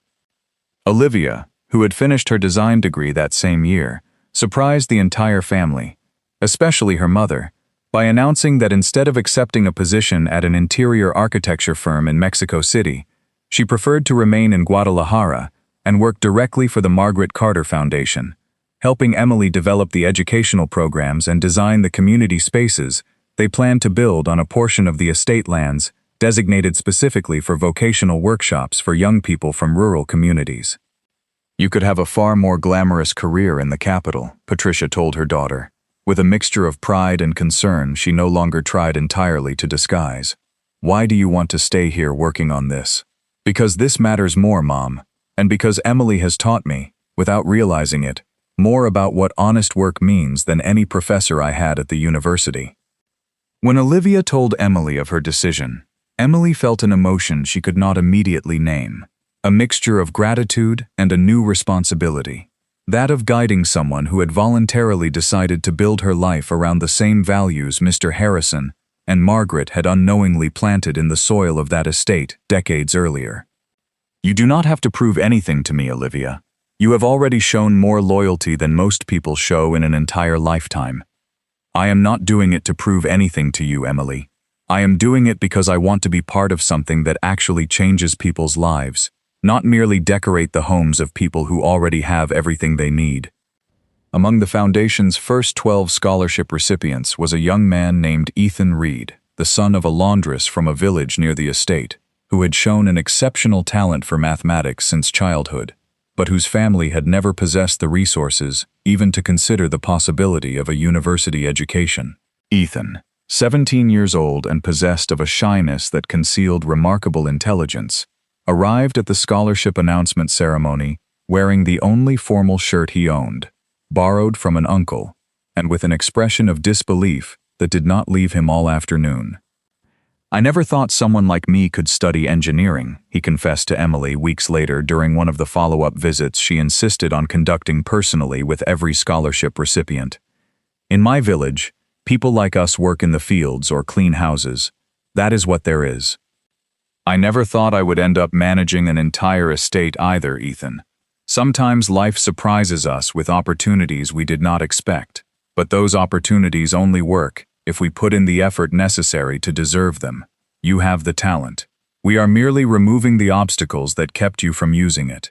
2 years later, Ethan would become the first Margaret Carter Foundation scholarship recipient to enter the University of Guadalajara with a full scholarship in civil engineering, an achievement Emilie would celebrate with the same restrained emotion with which she had once received the news of her own technical diploma. Hidden at the back of a wardrobe, no one now remembered she had once been afraid to reveal. The relationship between Emilie and Patricia, although it never became a close friendship, eventually found ground for mutual respect that neither woman could have imagined possible during the months immediately following the reading of the will.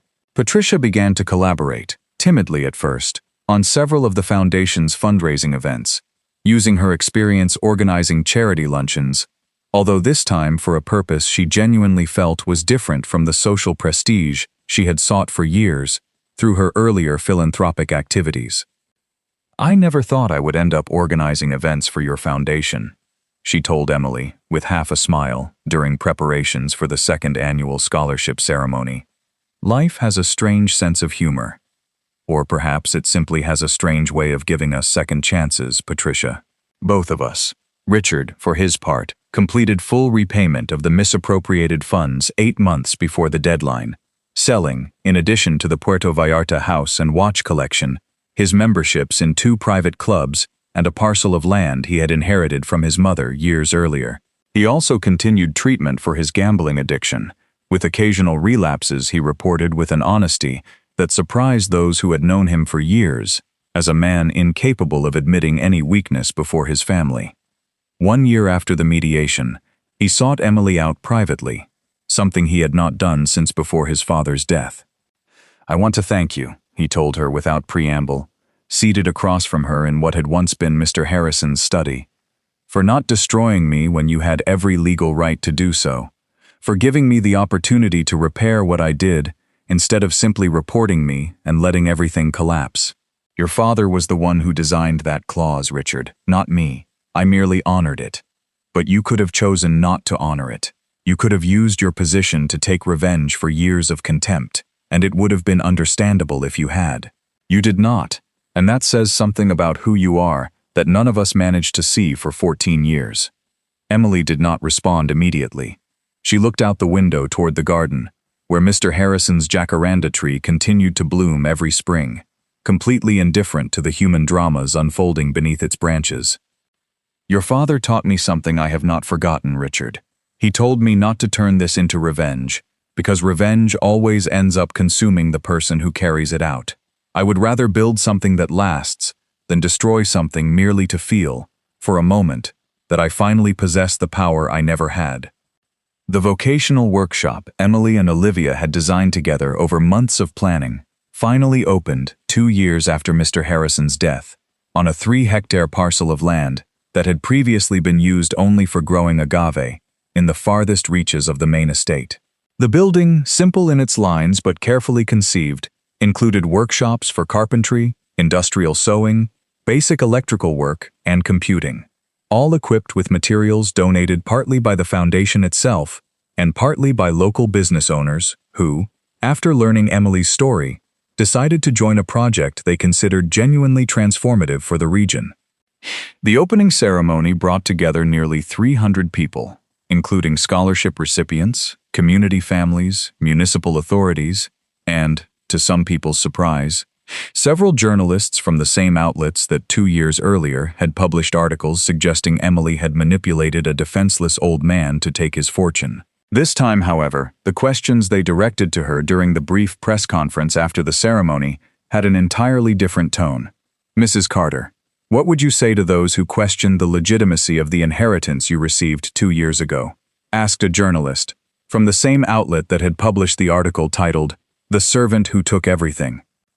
I would say that this workshop, these 12 families who today see a real possibility that their children can study for a university degree, and the hundreds of dignified jobs we have created in this region over the last 2 years, speak far more clearly than any sensational headline someone may have written without truly knowing the full story.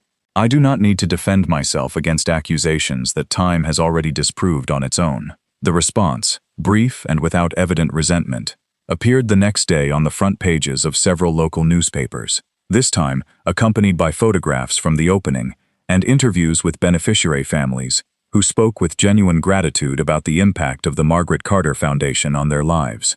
The shift in the public narrative mattered less to Emilie than it would have 2 years earlier, when the rumors still had the power to wound her deeply.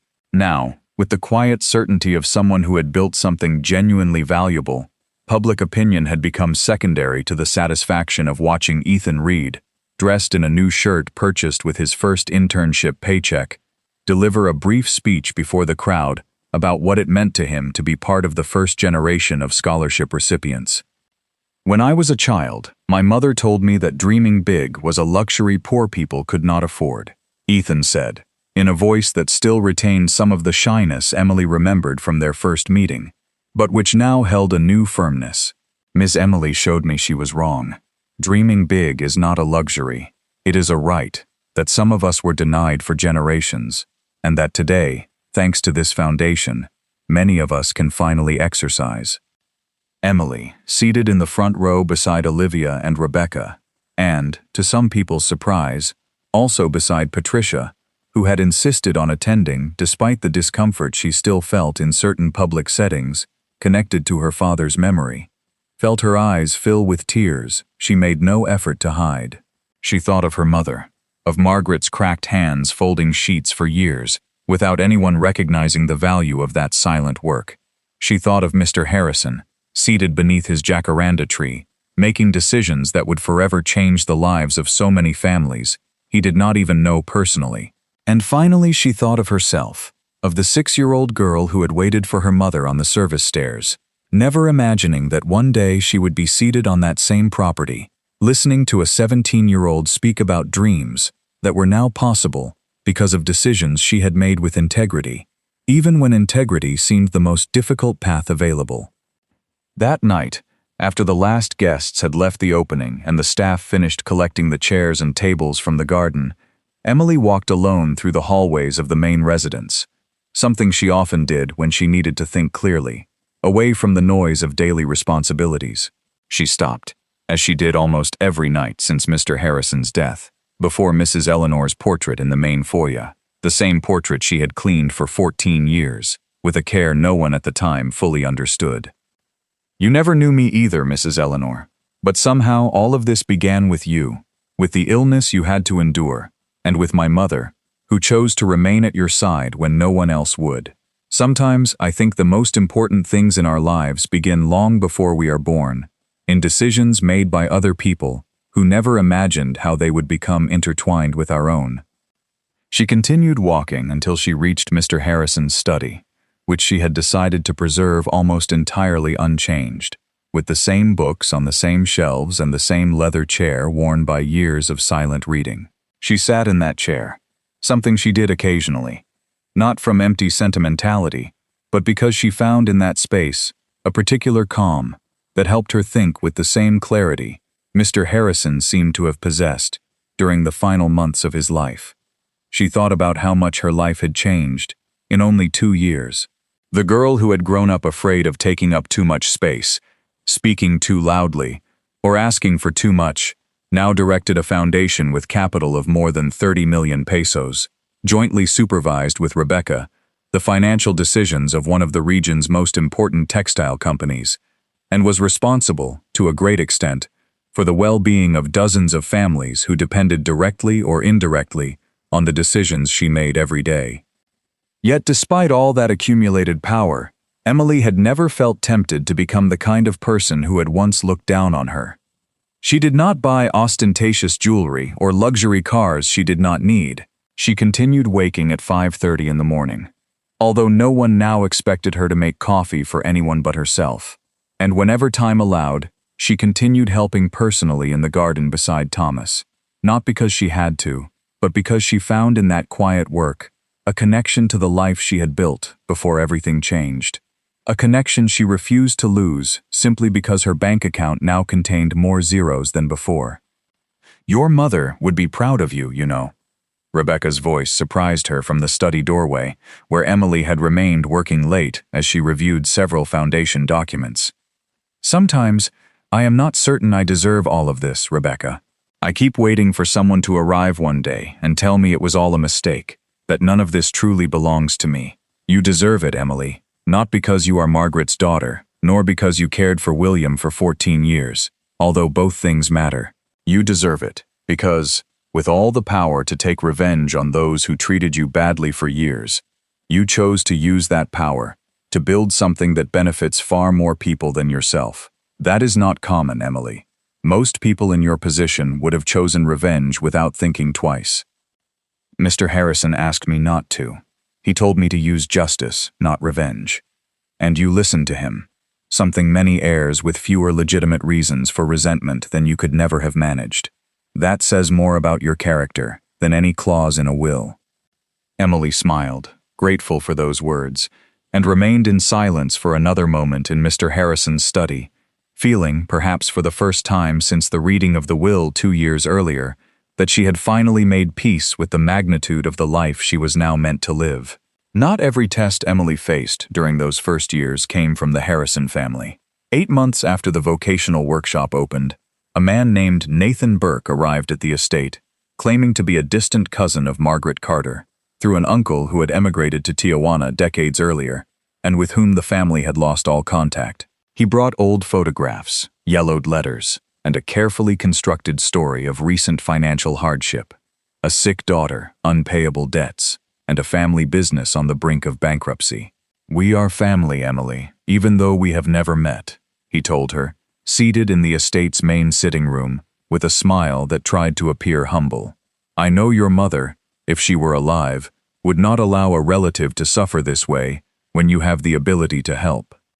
Emilie listened to the entire story without interrupting, calmly examined the photographs Nathan handed her, and then, instead of responding immediately, asked him to return in 1 week, time she used to have Rebecca discreetly investigate the truth of every detail.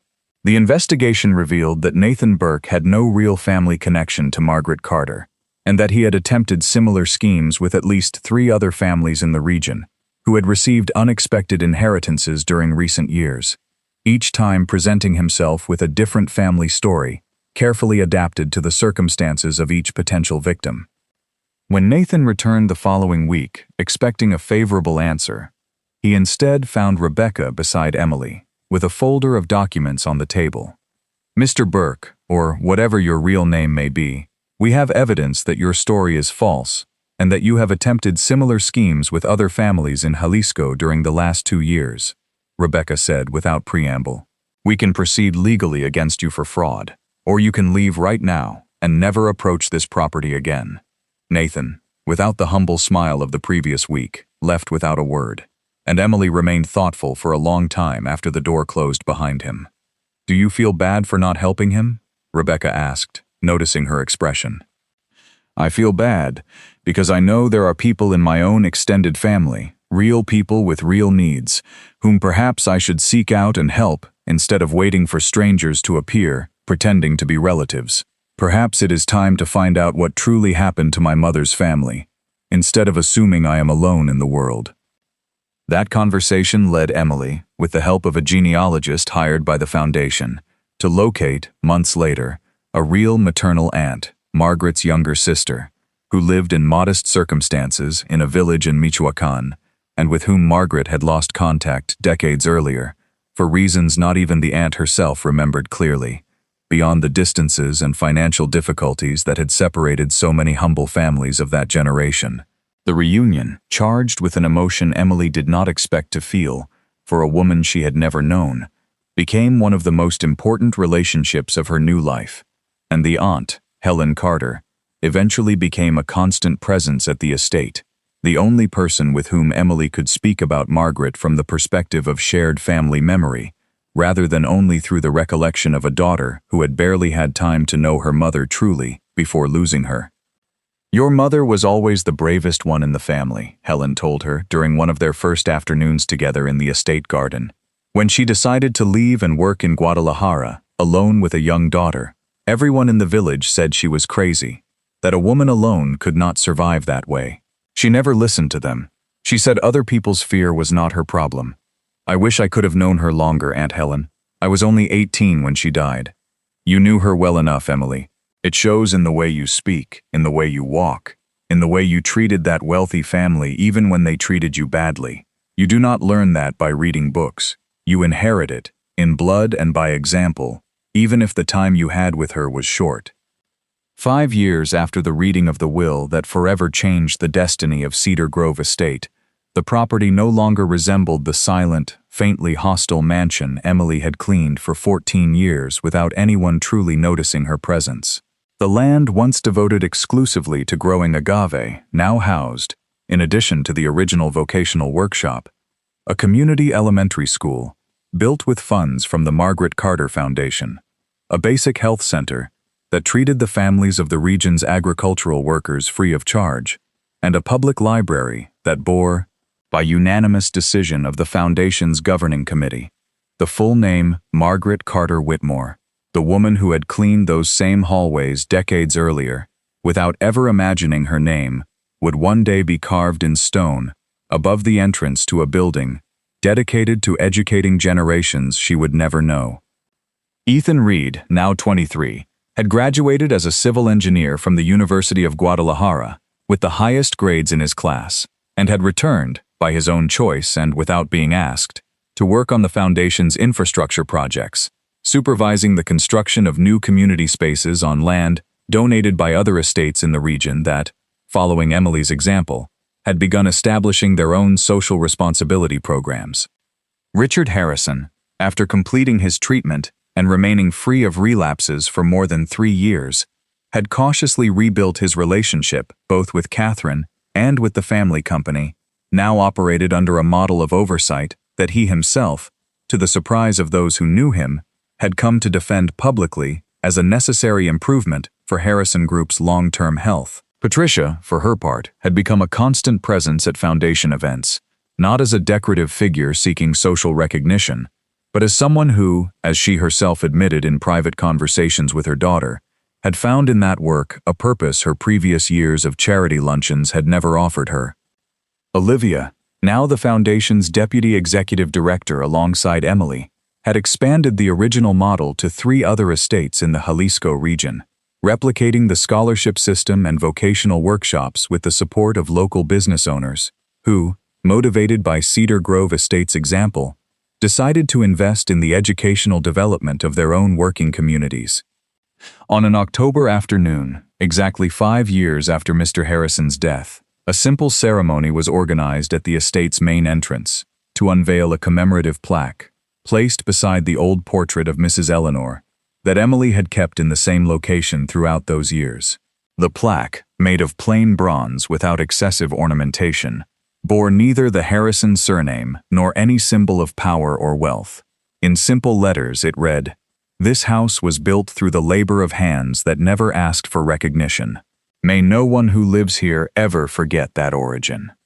Standing before the plaque beside Olivia, Rebecca, Thomas, Mrs. Constance, and dozens of scholarship recipients and families who had passed through the foundation during those 5 years, Emilie did not deliver a long speech. She confined herself to a few words, the same words she had repeated to herself for years in moments of doubt that, though less frequent over time, still appeared occasionally during silent nights in Mr. Harrison's study.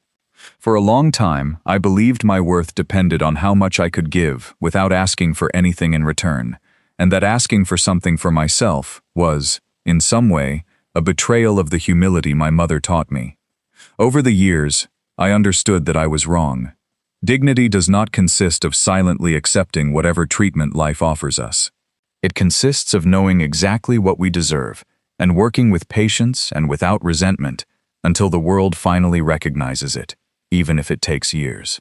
She never allowed her own portrait to be hung anywhere visible on the estate, nor did she accept the local press's occasional attempts to turn her into a kind of regional media heroine. She knew better than anyone that the true measure of what she had accomplished was not found in any newspaper headline, but in Ethan Reed's eyes on the day he received his university degree, and in Thomas's hands tending rose bushes that now grew in a garden legally belonging to her, but that, in her heart, she had always felt belonged to everyone who had worked that land before her.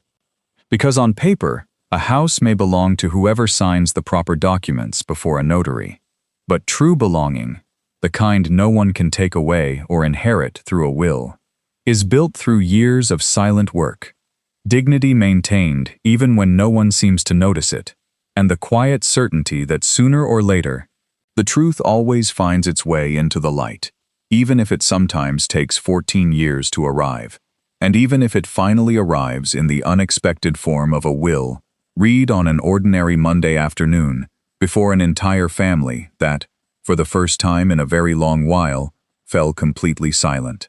That same night, after the guests at the commemorative plaque ceremony had left and the estate returned to its usual calm, Emilie and Helen sat together in the same garden where Mr. Harrison used to rest beneath his jacaranda tree, now joined by Olivia, who had come to regard the older woman almost as a second grandmother since Emilie found her in Michoacán. "Do you know what the strangest thing about all of this is, Aunt Helen?" Emilie said, looking toward the distant lights of the vocational workshop, still illuminated by a group of young people practicing basic electrical exercises late into the evening. "For years, I thought my story with this family would end on the day Mr. Harrison died. That after that, I would simply become invisible again, perhaps with a small pension, but invisible once more. I never imagined it would only be beginning. Life rarely ends where we think it will," Helen replied, with the measured wisdom of her 73 years. "Your mother thought she would spend her whole life in that village in Michoacán, caring for other people's animals, and she ended up saving an entire estate without almost anyone knowing until after her death. You two have that in common. You do what is right without expecting the world to be watching, and for that very reason, when the world finally does look, it is surprised by what it finds." Olivia, who had spent weeks working on plans to expand the foundation to 2 neighboring estates, removed a thin folder from her purse and placed it on the stone table where they usually gathered in the afternoons. "Emilie, I want to show you something before I forget. It is the final design for the next library, the one we are going to build at San Rafael Estate, which Mr. George Parker donated last month.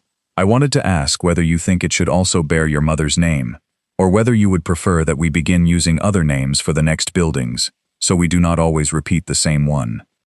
Emilie took the folder and studied the plans for a moment, feeling, as she did every time she saw her mother's name inscribed on a new building, a mixture of pride and a nostalgia that after 5 years no longer hurt as much as it had at first. "I think we should begin using other names, Olivia. Not because I do not want to honor my mother in every project, but because this is no longer only about her, or only about me. It is about all the people who have made this work possible. Rebecca, You, Thomas, Constance, Ethan, and so many others who have placed their labor and their faith in something that began as the story of one family, but has already become something much larger. Do you have a name in mind for the San Rafael Library? What do you think about asking the scholarship recipients themselves? Let them decide whom they want to honor. I believe that would be fairer than always allowing us to decide from here. Helen smiled, watching her niece with a tenderness that only blood and shared time could have built. That, niece, is exactly what Margaret would have said. The following years brought steady, though never hurried, growth to the work Mr. Harrison had set in motion, perhaps without fully understanding it, on the afternoon when he decided to entrust his fortune to the daughter of the woman who had saved his life twice. Over time, the Margaret Carter Foundation became a model studied by other wealthy families in the region, some of whom, embarrassed by comparison with what Emilie had built, began replicating similar programs on their own properties, gradually transforming the way Jalisco's estates related to the working communities that had sustained them for generations. Emilie never married, although not for lack of opportunities or from bitterness toward love. Over the years, she simply discovered that the life she had built among the foundation, the estate, and the extended family she had recovered through Helen, offered her a fullness she felt no urgent need to supplement with a marriage that, in any case, would inevitably attract more media attention and more legal complications than she already handled every day. When Olivia occasionally asked whether she felt lonely, Emilie always gave the same answer, with a serene smile that no longer needed to convince anyone of her own happiness. I am not alone, Olivia. I have a larger family than I ever imagined having. Even though not all of them share my blood, that is enough for me. At the Foundation's 10th anniversary, celebrated in the same garden where everything had begun, with a simple ceremony beneath the jacaranda tree, more than 40 scholarship recipients from different generations gathered to celebrate. Many of them already graduated and working in their own communities as teachers, engineers, doctors, and accountants. Ethan Reed, now the Foundation's General Infrastructure Coordinator, delivered a brief speech that ended with a sentence he later admitted he had considered for months before finding the exact words. Ms. Emilie taught us that dignity does not depend on where we begin, but on what we decide to do with what is offered to us along the way. Some of us began by cleaning houses, as she did. Others began working in the fields, as our parents did. But all of us, thanks to this foundation, came to understand that we deserved something more, and that deserving something more does not mean betraying where we came from, but honoring it by building something better for those who come after us. Listening to those words from her usual seat in the front row, Emilie felt that the circle that had begun on that February morning, when she found Mr. Harrison lifeless with his hands folded over his chest, had finally closed in a way neither she nor he could have fully imagined. On the day he recorded that 4-minute message, she still kept carefully in the top drawer of the desk that had once been his, and that now, without any pretense of replacing him, was simply hers. Sometimes, on Sunday mornings when the estate still slept and the sun was only beginning to illuminate the jacarandas in the garden, Emilie walked alone to the small overlook Thomas had built years earlier, on the highest part of the property, from which she could see both the main mansion and the collection of foundation buildings now extending toward the horizon. From there, with a cup of coffee between her hands, the same habit as always, although no one now expected her to prepare it for another person, she watched the landscape her mother never lived to see in full, and thought that perhaps life, after all, did not consist of receiving an exact reward for every sacrifice made, but of trusting that honest work, sustained patiently over the years, would eventually find its own channel toward something greater than anyone could have planned alone. And on those silent mornings, without any need for witnesses or recognition, Emilie Carter finally allowed herself to feel that she had arrived exactly where she had always belonged.